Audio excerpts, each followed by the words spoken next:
Intellectual stew. Intellectual stew with James Kirkland. Powerful and provocative, prophetic and practical, Intellectual stew. informative and inspirational. How you gonna do better if you don't know what better looks like? I do. Intellectual stew. Come on, let's talk about it with me, the mind massager. Intellectual stew. Intellectual stew with James Kirkland.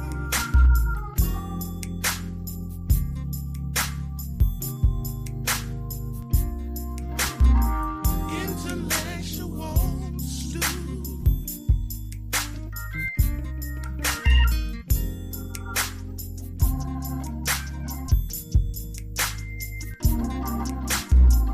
Intellectual stew.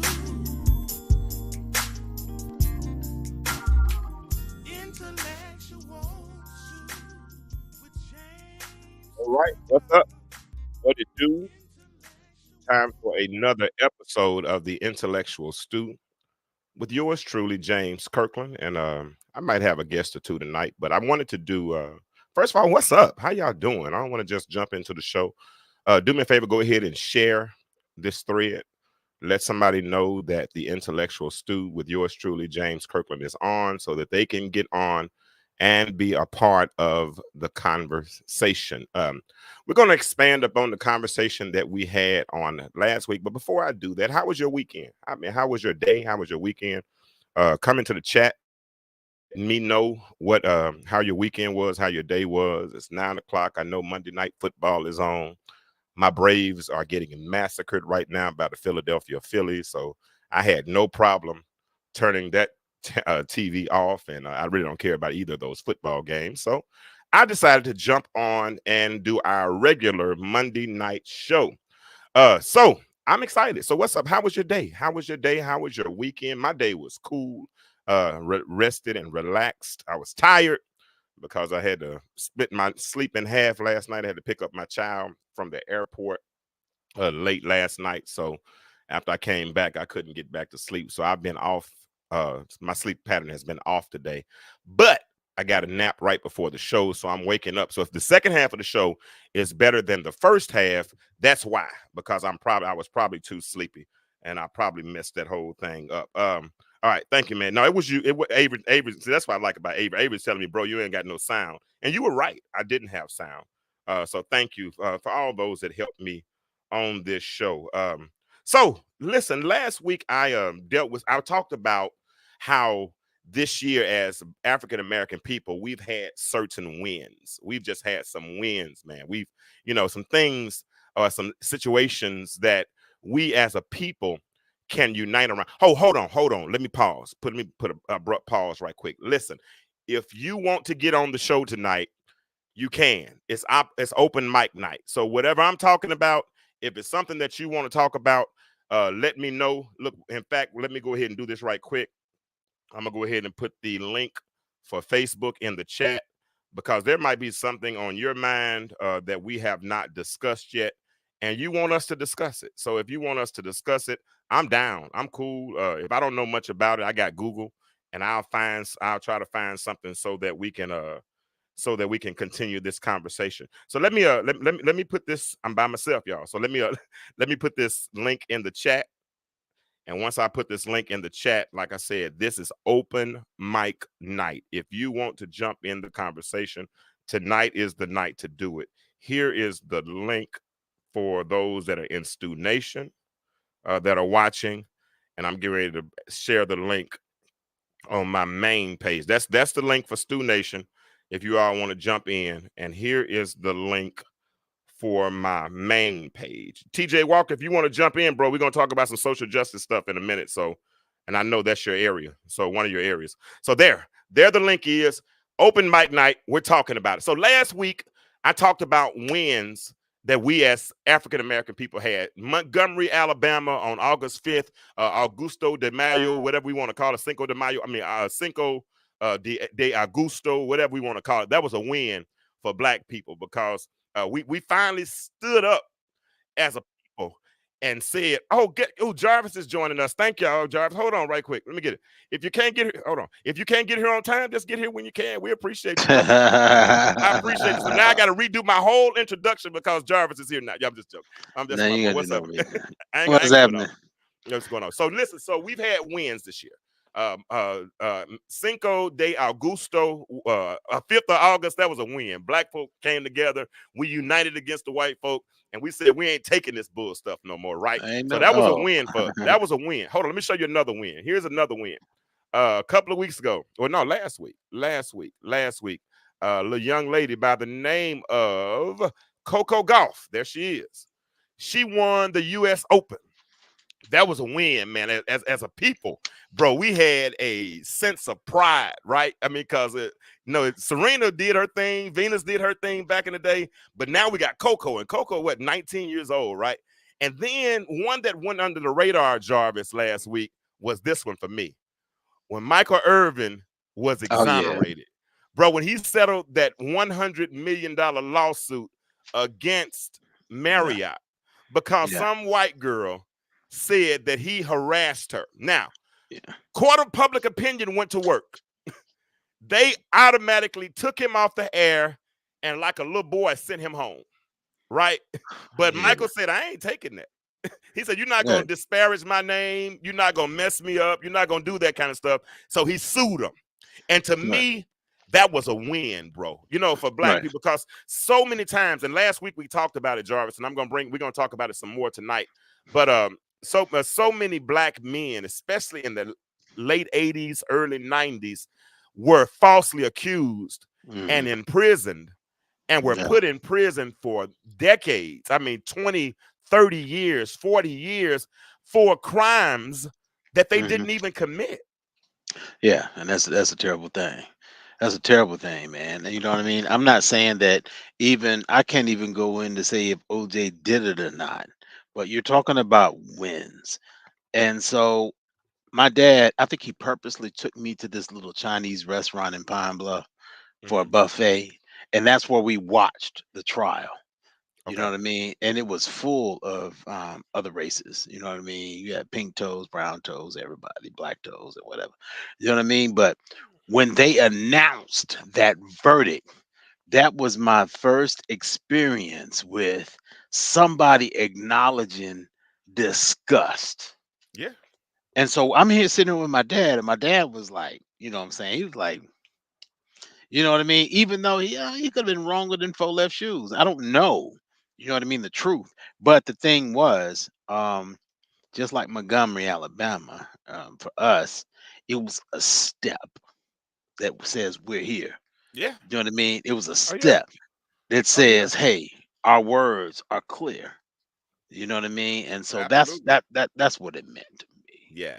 And bro, and so what I did last week, Jarvis, is I did some research. Well, my statistician, my friend Lakeisha, she helped me with some research. And so we started looking throughout history at how many Black men were put in prison, falsely. And I started recognizing, and it started even with Emmett Till. Emmett Right, Till in 1955, age of 14, his family sends him from Chicago to Mississippi to spend the summer with his family. He goes right. to the store, whistles at a white girl. She says whatever Yeah, she says, and all of a sudden they pick him up in the middle of the night and he's dead. it's Ronnie terrible. Long, 44 years in a North Carolina prison for a rape conviction that he didn't do.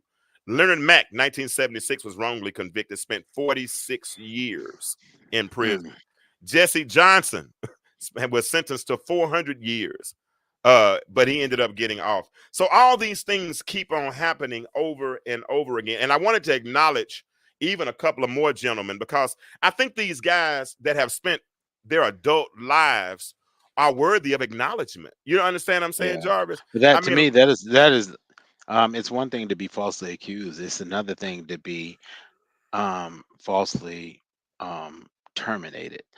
And so I think that list of people is undermined by the list of people who were just falsely terminated and wiped off the earth. You Yeah. know what I'm saying? Because even when it comes to like it was first introduced to me with Sandra Bland. Hmm. And when somebody let me hear her say, "Y'all promised me y'all wasn't gonna kill me. What? I never Y'all heard that. promised me. Y'all promised me y'all wasn't gonna kill me." And then she came up dead. Wow. Wow. That hurt me. That Yeah. hurt.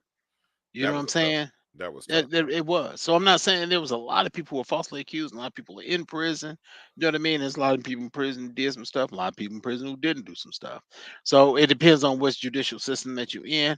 That's gonna be a mess forever.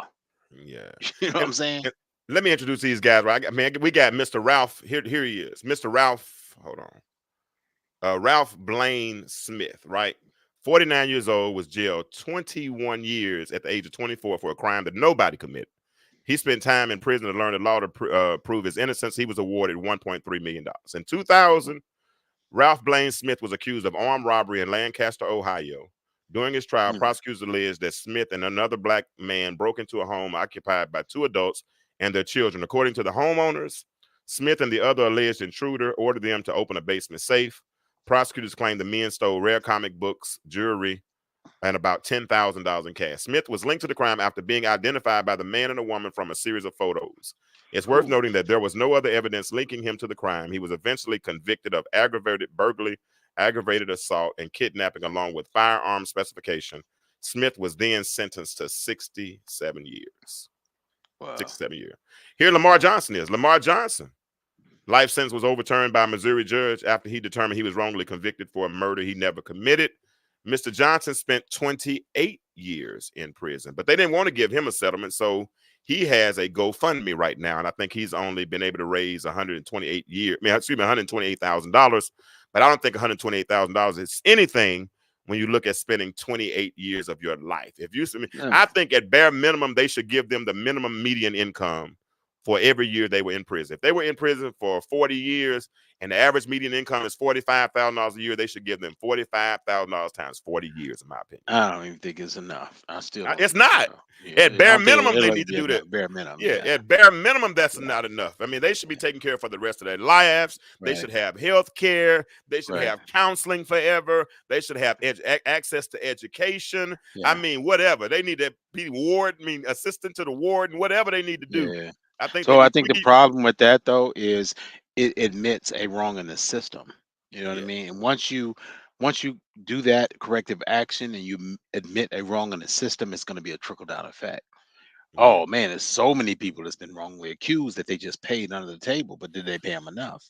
Yeah. Oh, you just gave this person $10,000 and they went on about their business. You know what I mean? Oh, wait a minute. What about reparations? You know what I mean? So it's a trickle down effect that can go all the way down into that. And you know what I'm saying? In my opinion. Yeah, that's a fair opinion because you just never know. You just never know. Let me give you one more. This gentleman right here, and then like I said, we'll get deeper into the conversation. This gentleman here is Raymond Flanks. Raymond Flanks. Mr. Flanks, the black gentleman in the center, is 59 years old now. He was released because the evidence that might have cleared him years ago was withheld from his attorneys. The Mm, Orleans Parish District Attorney's Office agreed, and a state judge approved the motion to make Flanks officially a free man. In 1983, Flanks was arrested for a murder of Martin Carnesi. According to the reports, on December 17, 1983, a black man tried to rob Carnesi and his wife. During the robbery, the man shot and killed Carnesi, then pointed the gun at his. Hold on, it didn't print like I needed to do. Hold on. Then pointed the gun. Hold on, I'm almost there. He shot Carnesi, then pointed a gun at his wife and demanded her purse. Faye Carnesi then ran away to get help. When she gave police her statement, she described the killer as a black man. Watch this. She described the killer as a black man in his late 20s with a thin mustache and a mm, little white blotch on his cheek. On December 23rd, 1983, Flanks was arrested for armed robbery at a supermarket. He was only 20 years old. He was not clean shaven. He did not have a thin mustache and did not have a white blotch on his teeth. Although Flanks did not fit the description of the man who killed Carnesi, he was ultimately arrested and tried for murder in August of 1984 And after a long fought trial, he was convicted in 1985. Check this out. He was not convicted. Excuse me, he was Right. not released until November of 2022. Wow. He was in prison. Listen, Mhm. people. Let me take Jarvis so they can see your pretty face. Hold on, Jarvis. My bad. No, you I good. Okay. He was not. First of all, he didn't have the blotch on his cheek. Right. He didn't have the thin mustache, which they said he had. But because he was a black man in the wrong place at the wrong time, Wrong place, wrong they time. locked him up. And bro, can you imagine that door being slammed behind you Yeah. for 40 years? Yeah. But not only can you imagine that, no one is immune to that accuse. You know what No. I'm saying? I'm not even saying everybody goes to Walmart. I'm not saying everybody goes to Kroger's or Public. But imagine that you walking out and this elderly white lady says, "There he is, get him." You know what I'm saying? And then you got all these people, you know what I'm saying? There he is. That's the so and so that did it right there. Yeah. Get him right now. And you like, whoa, Mob, hold on, mob but you mentality. but what I'm saying is, whoa, and now you got all these, you know what I'm saying? It's gonna be a battle between your folks like trying to figure out what's going on, and them folks trying to get you. Yeah. You know Hey, what I'm listen. saying? So Go ahead. No, hold on, Mike. no, Hold that thought. Listen, anybody that's coming in through Stu Nation or through the chat, will you do me a favor? Hit the permissions right above that box. So if you hit the permissions, it'll show your name. I see Dr. Z just said something. And listen what she said, Jarvis, and she's right. She said you have to be a nation to get reparations. She said, I man, agree. it's hard as just a people. That makes sense, Dr. Z. And if you want to unpack that a little bit, I put the link in the chat. You're welcome to come on and explain that a little bit more. But she says you have to be a nation to get rep. And see, Jarvis, that's my point. No, I'm gonna go ahead and finish your point first, because we'll go back to that other point later No, on. that's it, man. But to point out to what you were saying to keep it flowing, though, we are a nation. United States is a whole nation, No, but we're not a nation. Black people are not no, a no, nation, no, though. no, no, no, no, no. But the United States of America is a nation. That ain't our nation. Russia, USSR, is a nation, and they acknowledged the Holocaust, and they gave reparations, and Yeah. and that was their attempt to apologize and say, you know what, we're not gonna trick y'all. That this really did happen. You know what I'm saying? So for y'all ancestors, this really did happen. So that's basic. That to me, if you want to be honest, that's the foundation of hip hop. Period. You know what I mean? It was Wow. the Jews that stepped up to and said, Russell Simmons, you know what I'm saying? You got a good idea, you got a good things going. It was the Jews that took some of that money and said, hey, we're gonna found hip hop. We're gonna found this whole rap movement that y'all got going on. But you know what I'm saying? Well, But the United States okay, but what did surrounded. that do to us, though? What did the rap? What did the rap thing? That wasn't a good thing. I That was want a no, no, no, bad no, no, thing. no. I will not say that all rap is negative. No, I'm not gonna say I, all I rap is negative, but I'm gonna say no. enough rap is negative, though. I mean, it's not No, all you rap got that's some. negative. You got some. I mean, you got some dummies and dum dums and stupid people that's Yeah. out there that's using um social media and their platform to make sure that they get paid. That's stupid. But No, you but also bro, have a lot of conscious rappers out there who made a difference and built the foundation of hip hop that was very strong and very positive. And I don't want that to get overwritten and overshadowed, you know what I mean, by the people who yeah. are doing what they're doing to rap today. And you're right. That I mean, and two statements can be made, and both of them be right. You're absolutely right. There are a lot of people. KRS-One. I mean, a lot That's of me. cats that start out the right way, but then there were those that sold out. You can say what you want to, because you Yeah. remember Crazy Bone or whatever his name talked about the meeting that they had. That talked about how they wanted to use rap to help fuel the privatized prison system. That because anyway you talk about it, radio programs, TV programs, all those things program. And if you got Yeah. 12 and 13 and 14-year-old kids being programmed about dope this, dope that, sex this, sex that, killing this, Right. killing that. I mean, then you got what's the name of that game? The video games where they easily blowing people's heads off and all those things. They become desensitized to some of those things. So I'm not gonna say that all rap is not bad, but there was enough rap that was bad, is my point, that It helped was. shape our society. Because this is the biggest thing. When privatized prisons went on the stock exchange and they became for-profit businesses, every for-profit business has to have a business plan. And every business plan has a target audience. You sell barbecue sauce. and you wouldn't sell barbecue sauce to people that don't barbecue. You Yes, know I what I'm saying? would. How, Absolutely. well, you gonna sell to every, I no, absolutely let me. would. I I'm said only no, no, halfway. but you I'm you only have at to the go. comma though, Jarvis. I'm only at the comma. I wasn't at the period yet. Let Okay. me finish my point, okay? Because if I'm talking about, you're gonna market to people who would use your sauce or who would use your flavor that you're gonna market to. Now, you're not Both. gonna waste time marketing to somebody who only eats tofu, because they're not gonna Yes, I season their would. tofu. Well, go Yes, ahead I then. am. That's Yes, I wasted am. marketing. No, it's not. It It's not. is. It's It not. is. No, It because is. I'm gonna keep it wide open because guess what? Not everybody barbecues. Not everybody has access to a grill. Not even everybody knows how to barbecue. But since you want to open the doors, Sweet Georgia Gold is a wonderful barbecue sauce that you can Free, and I use. ain't even charge you a dime.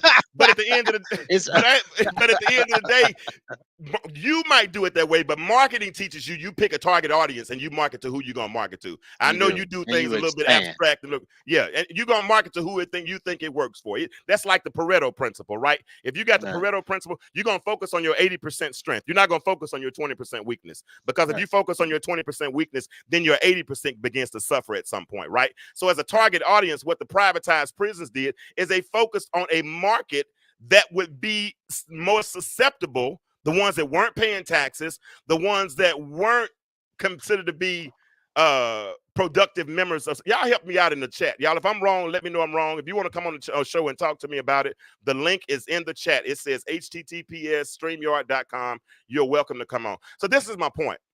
When they first initially started those privatized prisons, the people they went after looked like me.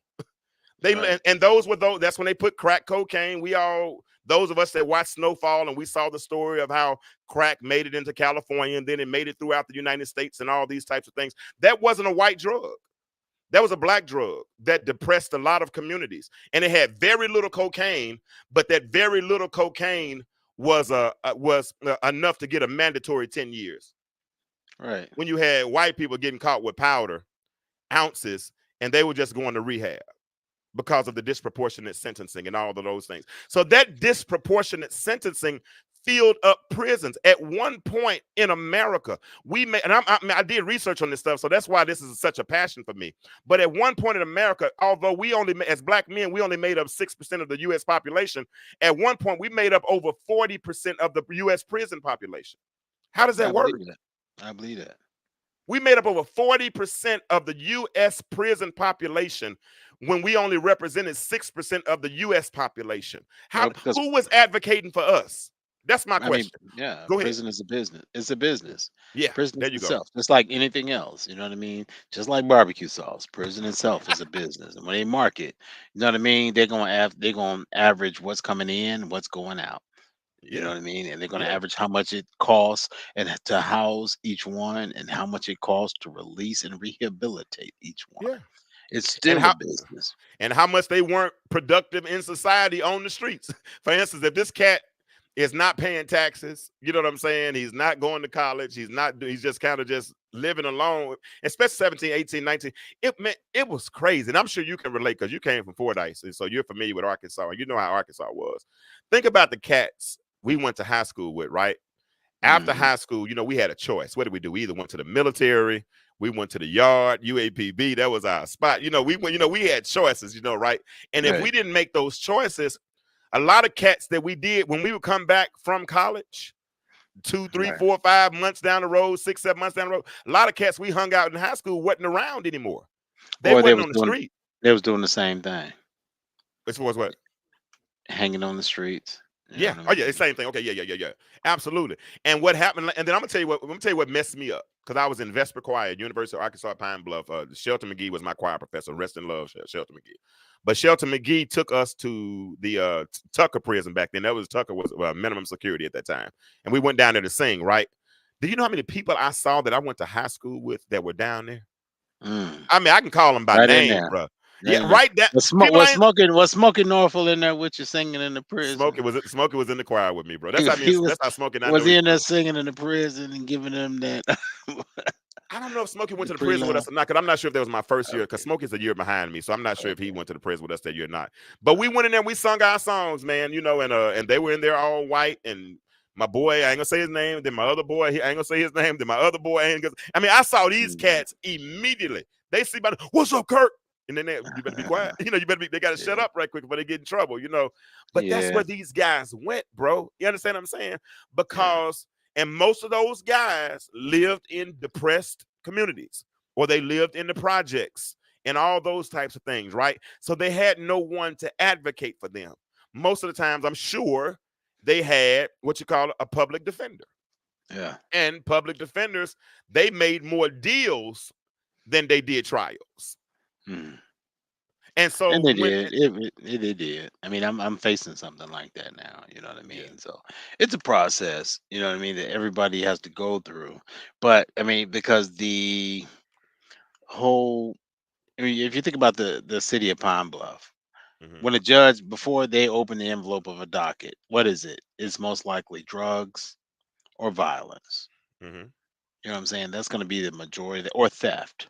mhm, It's going to be drugs, theft, or violence. And based on the demographics of Pine Bluff, you know what I mean, Arkansas, and or the area around, that's when, even, you know what I'm saying, even in Atlanta, you know what I mean, it's going to be one of those three. When you turn mhm. on the news, you're either going to see murder, theft, drugs, or the violence. You know what I'm saying? If there's something else, it's gonna be off the chain. You know what I mean? Yeah, For them to yeah, even mention it. But those are the three things that they target, because those are the three hot items. So what you like to do is, how can we make ourselves better, and what does better look like? You know what I mean? For that to be your token slogan. I think we really need, as adults and as parents, to be responsible and hold accountability and responsibility for the people that we raise. ah, bruh. Period. I mean Period. that sounds great.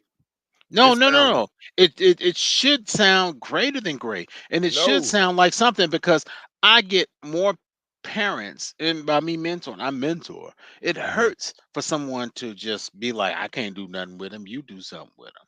What if Yeah, I I got got 5 kids already? it.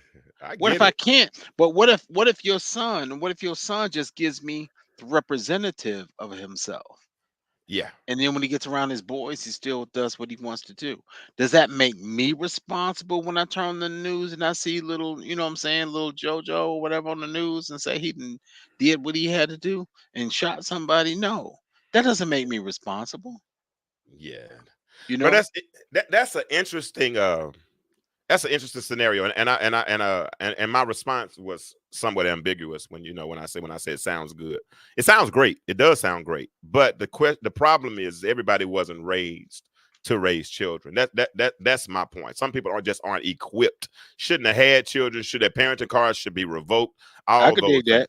Yeah, Yeah, I could that's dig my that. point. That's the Not point I'm everybody making. should have children. No, but I mean, some of them. That's the point. And when you have these, some children are terrorized for 18 years. I told the story last week, and were you the one that told me this, Jarvis? I don't know if you were the one. They told me about a student who went to school and was just upset, and the teacher went. No, I know it was a teacher that told me about it, and somebody went in and talked to him about it. Why he was having such a bad day. And bro, that morning, his mom told him that she wishes he had died. She wishes he had never been born, and she told him that prior to going to school. Yeah. I raised 3, and I messed up sometimes. I missed it. You know what I'm saying? I mean, parenting is, for those that are listening, young parents, this is on the job training. We Yeah. sometimes we get it right, sometimes we get it wrong. It's trial and error. It's easy to say, no, act like you got a template to raise children, but you don't, because children have different fingerprints, right? So they're all Right. different. And I had one in particular, my baby. She just didn't respond to certain things, So it got to a point where it just wake her up earlier, give her time. She's gonna, it's gonna be what it is. And because I'm sitting here and making her angry, she's getting mad, going on the bus, almost crying because I'm rushing her so bad.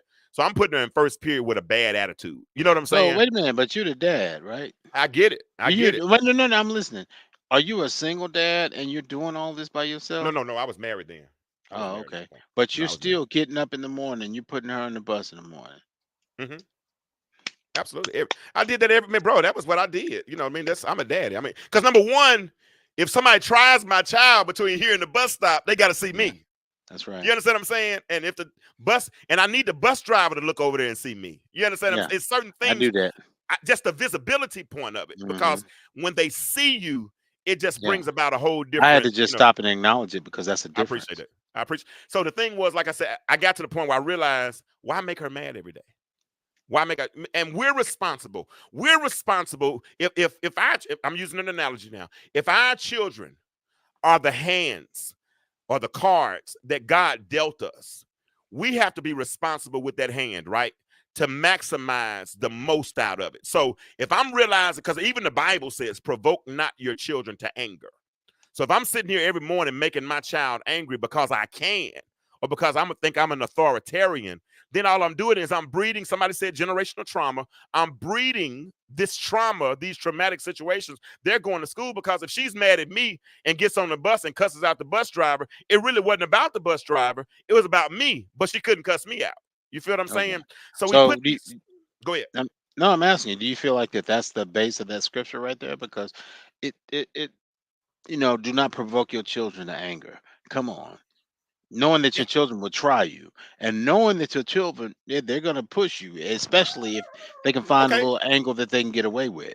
I like these kind of questions because see, I love the art of exegesis. See, the word in the most important word to you in that text was anger. The most Mhm. important part in that text for me was provoke. And the key word is provoke them to anger. They're going to get Okay. angry at me. I'm not worried about you getting angry. I can care less because if I tell you you can't go to the store, you can't do this, you might get angry. But so what? But if I'm running around because I had a bad day and then I'm Okay. going to take it out on you, that's Right. provoking a child to anger. You understand what I I'm got you. saying? So that's the difference for me when I start talking about provoking a Okay. child to anger. So my point is, and getting back and circling back to what we were talking about, because we have people who are raising children that feel like they can lord over them, they take out the anger on them, they're not, it took me, I remember at one point, it hit me like a ton of bricks. In fact, I was preaching at that moment. The Lord gave me a revelation. And I said, I can't expect my 47, I can't expect my 13-year-old to know what it took me 47 years to learn. Right. You understand what I'm saying? And Yeah. so many times I believe we think that they know what we know, and they don't. And think about the times you reference your dad. Somebody said, what about children provoking parents to anger? Yeah, I mean, then at that point it's called discipline. That's right. There's discipline at that point, and you do discipline them. But if I'm man enough not to allow my child to provoke me, now they can upset me, they can hurt me, they can disappoint me, but to provoke me, I don't think they have that power. Go ahead, Dr. Z. You came in for a second and you dropped out. Go ahead, Jarvis. I'm talking too much. Go ahead. No, you're not talking too much, but I don't think that. Okay, when I chastise my children, Mm-hmm. I always try to make sure that I never do it out of a position of anger. Mm-hmm. So, for a child to provoke me to anger, that means that they have either stepped into the realms of disrespect Mm. or they stepped into the realms of I can do it my own way and you don't matter. Mm. So, I don't want to ever just want my children to feel like I chastise them for no reason. Yeah, You know that's what I good. mean? And we've spoken on this before where I've talked about how my mother used to come through like Godzilla and she was to Yeah, that's a good story. knock speakers over and do all this and she would drama and you know what I'm saying? She was a whole monster in the living room. I see you, You know Dr. what I Z. mean? Give me 1 second. Keep going. Keep So going. no, so I just try to make sure anytime that I chastise any of my children or if I discipline any one of them, it's always circled around for a reason. It's And never for nothing. there you You know what go. I That's mean? that's And the they'll point. always understand and we'll always come back to it and we'll talk about it like, okay, you know what I mean? It's same thing that I want them to come through life. Man, I don't ever want to I don't want to I don't want to see my dad angry like that again. I want their Mm-hmm. mom to do the same thing. I want them to go to their mom like, oh man, I don't ever want to see them angry again. But I tell you what, when you come, you know what I'm saying? In realistic Oh, I need a round of in applause for realistic that. I know, in realistic parenting terms, if you go to sleep 2 nights in a row and your children have one chore, which is to just do what they have to do. You know what I'm saying? Mm-hmm. And for 2 nights in a row, they just in their mind, they like, they ain't gonna do nothing. We just gonna go to sleep. We gonna go up. Mm-hmm. You know what I'm saying? You might let it slide for 2 nights. But guess what? Because you're not gonna let your house look any certain way, it's gonna fall on somebody. So you may have to just instill whatever needs to be instilled permanently to make that not happen again. No doubt. No And that's doubt. discipline. And that's That's where discipline. discipline comes in. And That's that's discipline. exactly that's what discipline is. Now let's talk about creative discipline. Hold on, I want to get Dr. Z in here first. Keep that for me, Jarvis. Creative discipline. Hold on, give me 1 second, okay? But Dr. Z, are you there? Dr. Z. Hello. Hey, what's up, Shawty? You all right? I'm just listening. Well, you came on, so you must be ready to say something. You listen over there. I didn't know. Yeah, Listen, this is my first time visiting, and I saw Yeah. it said click the link. We don't so come I on the clicked show to the listen. link. We come on the show to say what we got to say. What you Well, gotta what we say about saying? Y'all talk about disciplining children. Yes. I like Okay. your hair, Dr. I agree Z. with y'all. Okay. Thank you. But I mean, Go ahead. I agree with y'all. That was me that put in. What about when your children provoke you to anger? Yeah, I see you. I see. That was me because my sons at this level in the game provoke me. They do, because what are they, 16 and 21? So they pretty much know how to ring Oh, yeah. my bells. That's poke my called buttons. manipulation. That's past provoking. Yeah. That's called manipulation at this Yeah, point. 16 it and is. Boys know how 21. to work. Boys know how to But work when their you mamas guys was now. talking, they do. They Yeah. do. They do. But see, Mhm. at this stage in the game, now that they're older, I'm just not in the season of being worked anymore. Mhm. I am blessed with the opportunity to be able to send them to their father. Uh, So yeah, that's a Fathers matter, blessing y'all. because Fathers matter. they Fathers matter. do. That fathers matter and they are very important because my son is 16 now and he is to the point where he needs a man to Mhm. be present because he gonna provoke me to put hands on him, but he won't provoke his dad. Mhm. You know what I'm Gotcha. No. saying? So Let me yeah, but when let you me was talking about let me creative go ahead. discipline, oh, go ahead. No, because I wanted hold up, man, and stay hold your opinion. Stay right there with us for a minute, because I wanted to say something in regards to Jarvis. Because Jarvis made a good point. So Jarvis said, if we go to bed at night, and I say have this done, and I go and it don't happen for a couple of days in a row, that's a problem. And I agree with Jarvis Exactly. holistically. But Mhm. let's paint another scenario because like I told you, my youngest one was different. She was just different than the other two. She was just different. And it wasn't better, it wasn't worse. She was just different. You know what I'm saying? So with her, I could say, all right, wash the dishes. Don't let me wake Mhm. up in the morning and those Saying that. dishes are not clean. Okay. Yeah. Now That's my I'm going youngest. to bed. But let me finish. Let me finish my point. But I'm going to bed. I'm not gonna worry about it, right? And I'm gonna trust her to do what she says she do. Now, my child, because the difference was somebody else, if she said wash the dishes, she wanted them to stop what they were doing at that particular moment and go wash the dishes. I didn't care if you Right. stopped what you were doing to go wash the dishes. I just wanted the dishes. By the time I woke up at 7 a.m., as They long as need to be those dishes done. were done. I don't care if you As did it long at as 3 they a.m. done. I don't care if you did them at Mm-hmm. 2:30 a.m. I don't care if you did them at 4:59.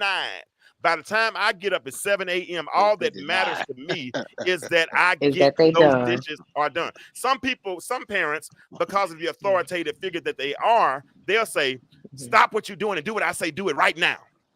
But what if she was doing something else at that particular By moment? the time I get to that point, I didn't ask you too many times already. Yeah, I ain't gonna ask. No, I Like asked once. just recently, I'll give you an example. Recently, my 16-year-old, I've been very busy, so I haven't had time to like really check and be on him. So I give him the benefit of the doubt. He knows specific things that he has to do. One day he did it, he didn't do it. I came in the house, I was tired. I noticed he didn't do it. I didn't say nothing. I was too tired. I went to bed. I figured by the morning he'll figure it out. I got up the morning, he didn't. So I woke him up. Son, get up, do See? the things that I told you to do. Mhm. I wasn't fussing or nothing. Wake up now and do the things that I want you to do. I gotta be gone all day, but that should be done before I get back. Busy day, came home, went to bed, got up the next morning. He had not done one thing. Oh Not yeah, he did his one butt whoop. thing, not a wipe off of a cabinet, not a See? tie up a bag of trash, not a one Yeah. thing. He need his So butt whoop. Yeah. this No, you don't need time, his butt whooping. Whooping don't no, get. no, no. If he still I at cleaned her my kid's house. age, whooping don't matter. No, it don't. Oh It no, don't. You no. gotta I find something else. cleaned my house the way that I wanted my house cleaned. And then Mhm. I woke him up and told him to get dressed and to get his stuff. because I'm dropping you off at your daddy house. Wow. But don't you think? Wait a I minute. didn't fuss. I didn't fuss. I didn't Passive cuss. aggressive. I didn't do none of that. No, So what do you because we think? had What do you think the prior dad had a does? conversation to this. I got. No, I'm joking. I'm being super facetious. Trust me. Don't. Right. you and the We dad had a had a prior conversation. conversation. Say it again. You and the dad had a Go ahead. conversation of what he was. I'm asking, did you and the dad have a conversation, or you and the son? Because you can't just Oh drop no. your son off at the dad's Yes, I house can. and be like, "Hey, fix this." Yes, No, I I'm can. just saying you can't No, just I say, didn't say "Hey, fix fix this. this." No, Oh. no, I dropped my son at his other parent house that he got a key at that he can go. He goes and comes at my house and he can go and come over there. So no, I didn't have no conversation. Conversation Girl, with you my better get your. son to Oh, let you better. him know Oh, Oh, that little so Wi-Fi. what Girl, you be his scaring me like that. boundaries were. yeah. No, it's my earpiece. I Okay, had a okay. discussion with my son about the boundaries that I set in my household and what the Mhm. consequences for crossing those boundaries would be. He crossed the boundary, and so he got Yeah. the consequence, which was going Okay. to his daddy house. I don't think that's a consequence because sometimes as fathers, It is for we him because he don't want to be no. there. That's why But it's a you don't know that. consequence for him. I Oh, do okay. know that. So I do it know may my be son don't want different to be situation. there. It's got to be a different situation Yeah, because when my yeah. son came to me, it was Disney World, Six Flags, Paradise, But see, shopping that's mall, different. Jordans, and everything. You know what I That's mean? So here. I'm the fun parent. you Okay. okay, So but they resist wanting to go to their dad because he has more rules. He's stricter on them. He requires more. So over here they want to. They're more so when you lackadaisical and chill. okay, Over so there, wait a they're minute. To me, that's almost a cop out. If you just say I'm gonna send him to his dad because his dad is stricter. Where is your no. It's not a cop accountability out. in No, being no, more no, no, strict? no, no, no, no, no, no, no, no, no, no, no.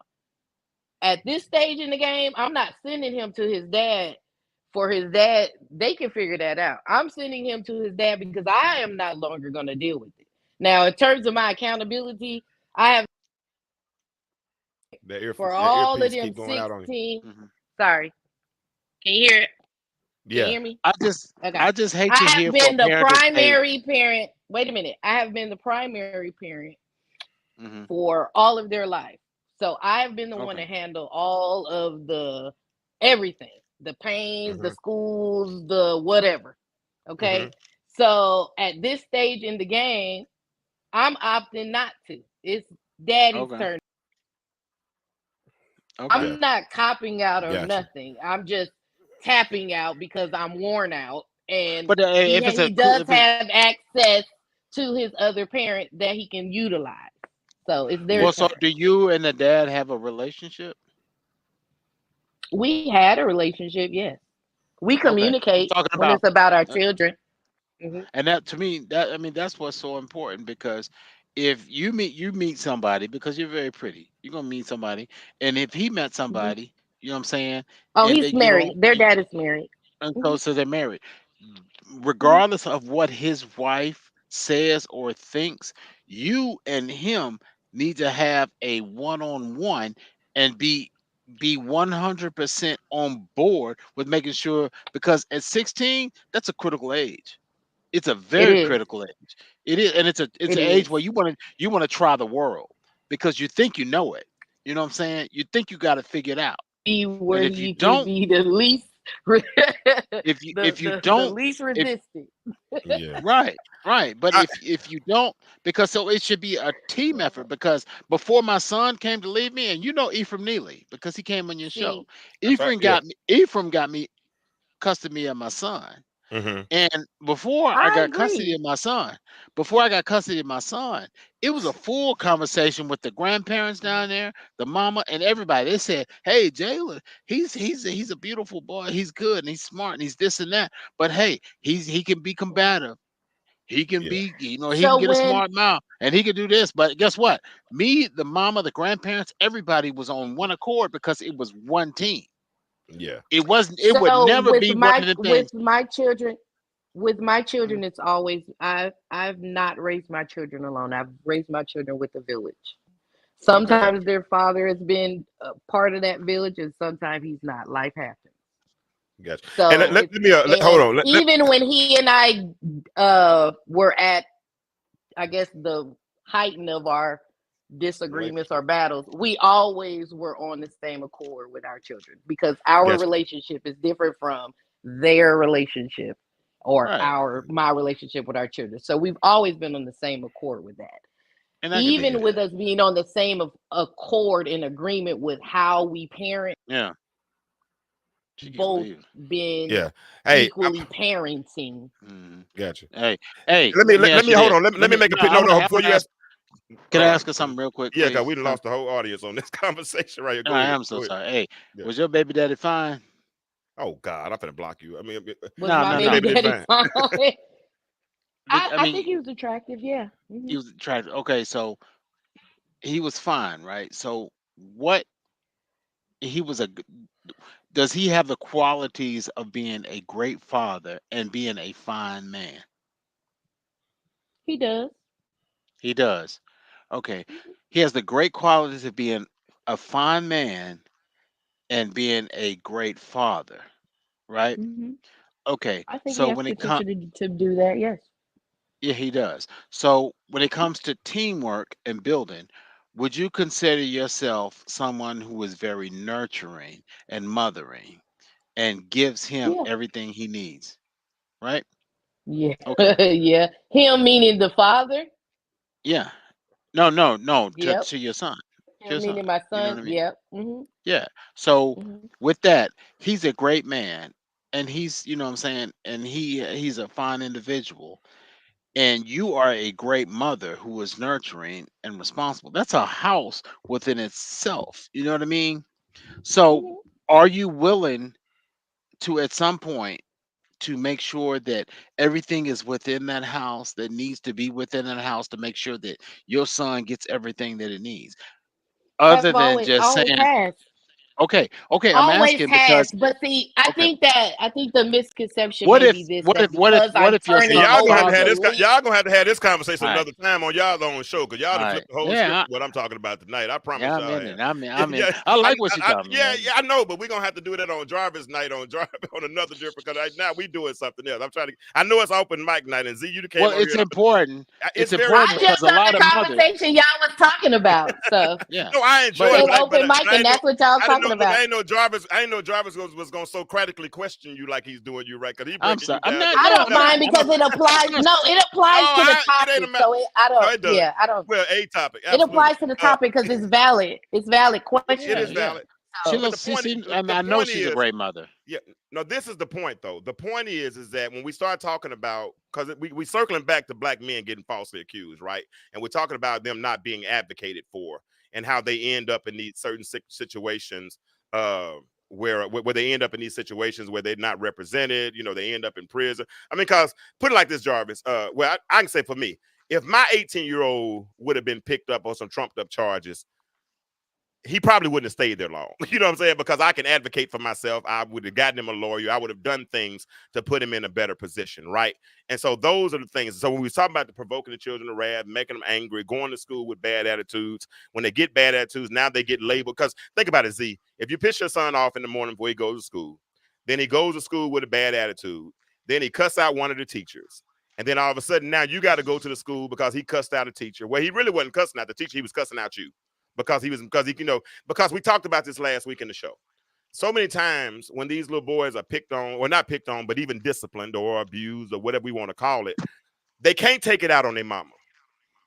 So they take it out on every woman that looks like them in the future. You understand what I'm saying? And so that's why my concern comes in when it gets to doing things like this. We only got 12 minutes left, and I want to talk about something else.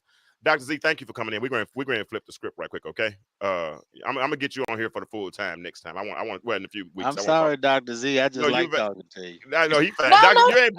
you ain't did not kick her out. I'm sorry. Sorry, Z. I ain't mean Yeah, to do that. My bad. I did not mean to do that. My bad. I didn't but it do was that. cool. I Z, I'm sorry. Don't come over here. She live in my neighborhood. Don't come over here and beat me up, please. I did not mean to. I did not mean to kick you out. I promise you, I didn't. I did not mean that, Sounds y'all. good. So it's all good. But anyway, so Jarvis, that was a good little conversation. I mean, I'm gonna have to let you do the interviews when because you be asking good questions. But anyway, so I wanted to. So we talked about this. The problem for me is when this 40% of the U.S. population ended up being warehoused, as Michelle Alexander calls it in her book called The New Jim Crow, being warehoused in these facilities, these privatized prisons, right? Right. Where was the black group like the ACLU, or where was the NAACP? Where was these mobilized groups that could Good go question. in and advocate for us as a people, right? Because at the end of the day, bro, that was almost a form of genocide. Check this out right quick, because like I said, we're going to get out of here. Watch this. We can get. No, and guess what? I don't work with all I can get. What I work with is what I have. Listen, you have to have some confidence in the power of African people amongst ourselves to establish a foundation. We have. No, we haven't. We have utter chaos in our cities, and you've got There's to no see black that. institution we You can build? can have a program. Black church? I'm not saying we've built a lot of institutions, and those institutions have not been effective. The majority of millions of African youth in this country are dying mentally, dying spiritually, dying emotionally, dying academically. And you may have a program, Mr. Brown may have a program, but what we got to talk about is an American government that tracks millions of African people who don't go to your program, don't go to Brown's program. Millions of African people, not only here, but all around the world. And if we are not honest enough to say who are our friends, who are our enemies, to know what a friend is, to know what an enemy is, we will constantly be trying to get into people's parties, to shake our butts with them, to get them to like us. And that's not the question. The question is, what can we build amongst ourselves to secure ourselves from our enemies so that we will be able to survive into the future? That's We right. can get. And guess what? I don't work with all I can get. We can get. And guess what? I don't work with all I can get. Technical difficulties. Did y'all hear what she just said? Look at this question right here, bro. She messed me up. She said, and I didn't quote it verbatim, but I got it close enough. But she said, this is computer moving slow tonight. Yeah. Here it is. Question 1. Intellectual stew.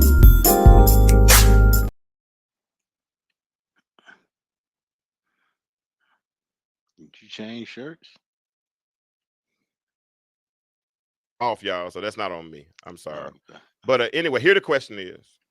She said, what can we build ourselves so that we can secure ourselves from our enemies? What can we build ourselves so that we can serve? Because for so long, that whole integration piece, right? We wanted to be in their parties. We wanted to be able to do what they did.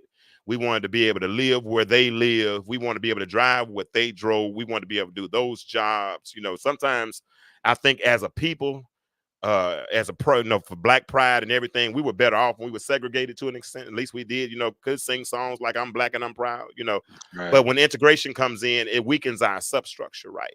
Because we want to be accepted. And then what messes me up, Jarvis, is when the certain segment of society who thinks that we've made it, who thinks they've arrived.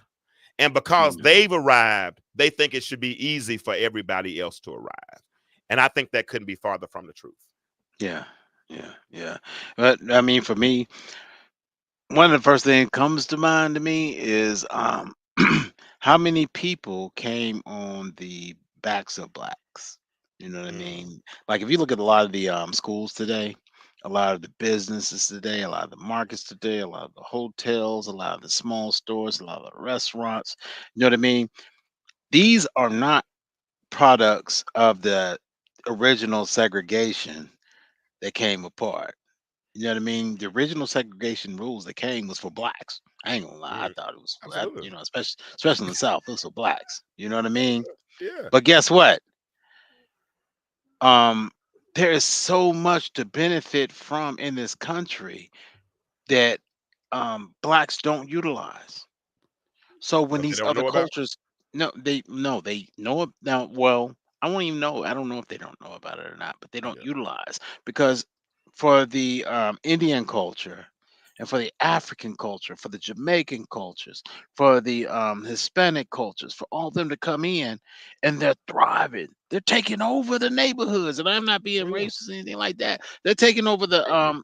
the whole everything because they're utilizing it the way that it's supposed to be used Yeah. collectively. You know what I'm Yeah. saying? Whereas you have blacks that are setting up, black people who are setting up these individual I want to start this business. I want to start this business. I'm going to start this business, which is in an individual state in these places or whatever in this individual location. When it comes to the Jews and the Hispanics, and it comes to the Indians, and it comes to you know what I mean, the Orientals, they're like, no, you're not starting that business. We Yes. starting that business. You know what I'm Yes. saying? We're starting this business together, and guess what? You're going to be a success because we don't do nothing but successes. You know what I'm Yeah. saying?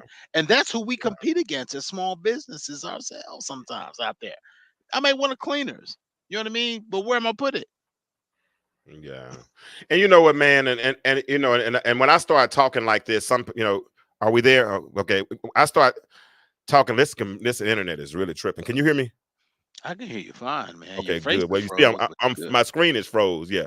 Yeah. But when I start talking like this, then people say I'm making excuses, and and that thing, that everybody has the same opportunity and all, and I just don't agree with that. I mean, I just don't think, I don't think we all have the same starting place in life. I think, Mm, that some of us, I have the privilege, although I was raised by my stepmom and my dad, I did have the privilege of a two-parent home.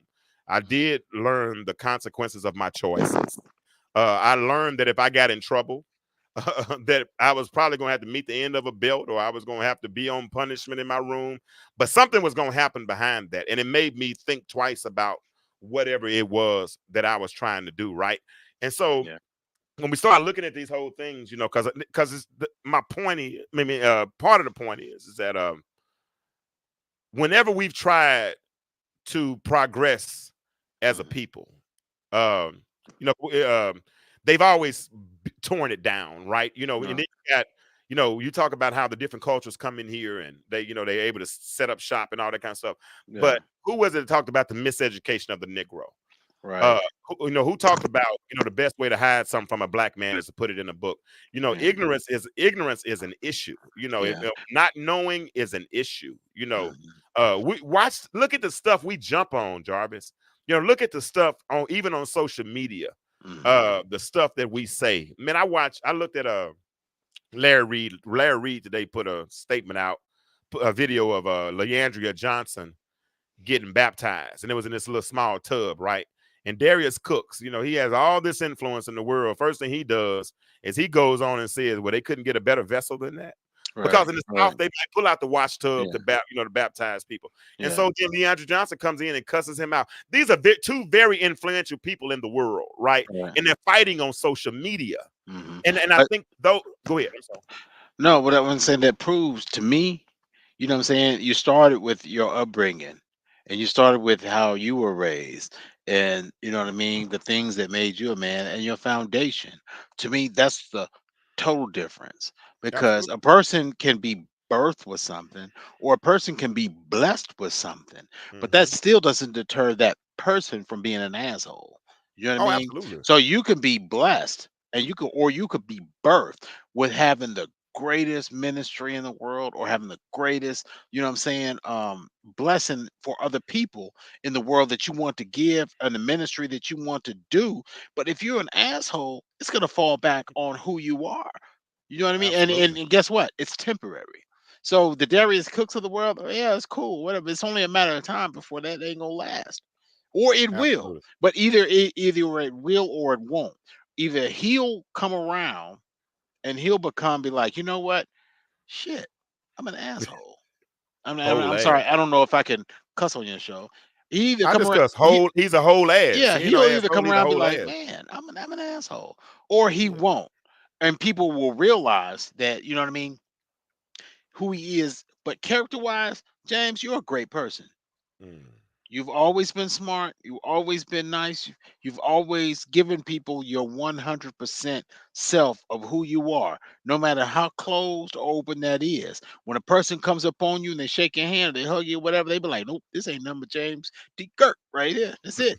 You know what I'm saying? You can get on the spaceship or not. You can beam up or Yeah, beam bro. down. You know what I'm saying? That's either way it go. It's still gonna be the same James Kirk. You know what I'm saying? Absolutely, absolutely. And Yeah. at the end, and we're gonna it's coming up on 10 o'clock, so we're gonna shut this down. But and we'll finish up because I had some more stuff I want to talk about, but we'll do it next week. But this is my thing, Jarvis. You know, because we Mhm. talk about preparing people, and and you're right. Parenting Yeah. is the key Yeah. component to That's help it. produce what we need to produce in this world, right?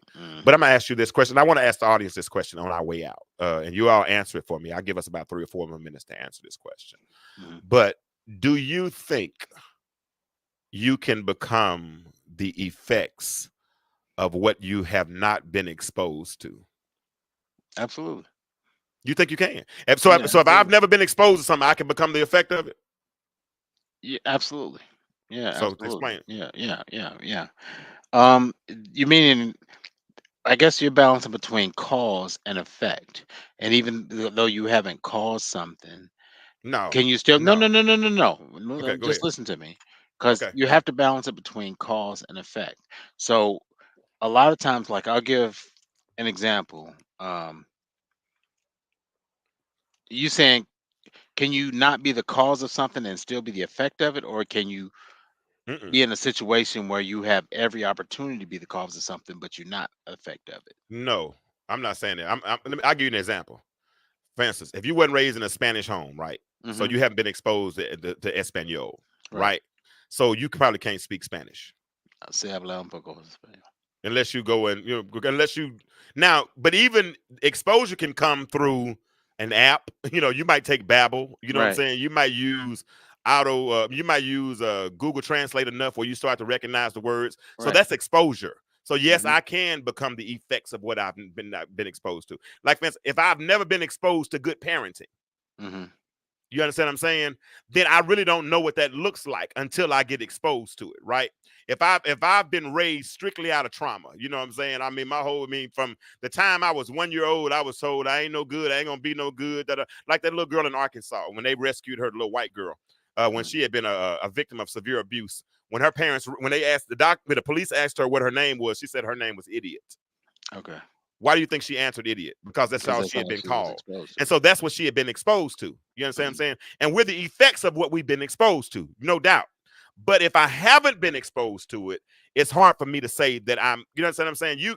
Your children have a chance at being good parents because they've seen you and Dr. Shawana.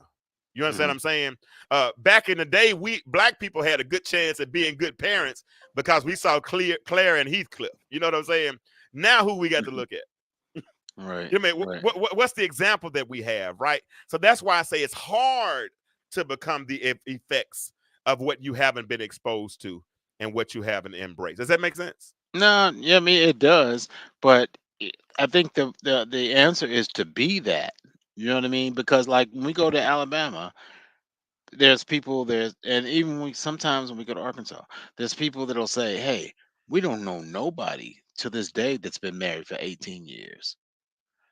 How do y'all make it? How do y'all do it? What's the trick?" You know what I'm saying? Is it any what do you do? And you'll have people who try to bring up who you are and what you did or this and that. And you have to separate all of that. So if you have someone who has not been exposed to something, they still have the opportunity of being that. I'll take Oh, Dr. I'm not Shawana. saying that. I'll take Dr. Shawana for example. You know, I'll put her out there. Hmm. She was raised in an environment. She and her whole dissertation and her doctorate was first generation Hmm. and um overcoming the odds. Nobody in her family had ever been to college, Hmm.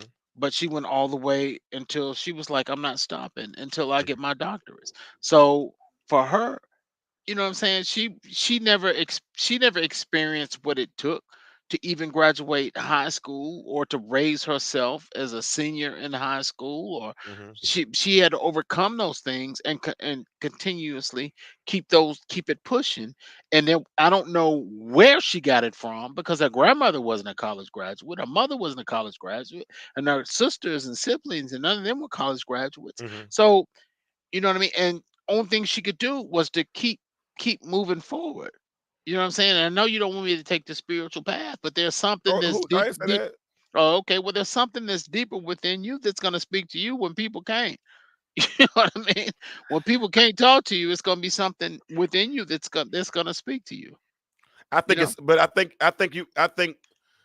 I don't know her. I met her on the show, but I think somebody. I mean, I remember Miss Betty Bauman. That was my 6th grade teacher. You know what I'm saying? I was exposed to her, and that might not have been. You know, I remember Miss Sue Perry. That was my 10th grade English teacher. I was exposed to her. It might not be my parents that I was exposed to, but I was exposed to somebody. You understand what I'm saying? I still think that at some point.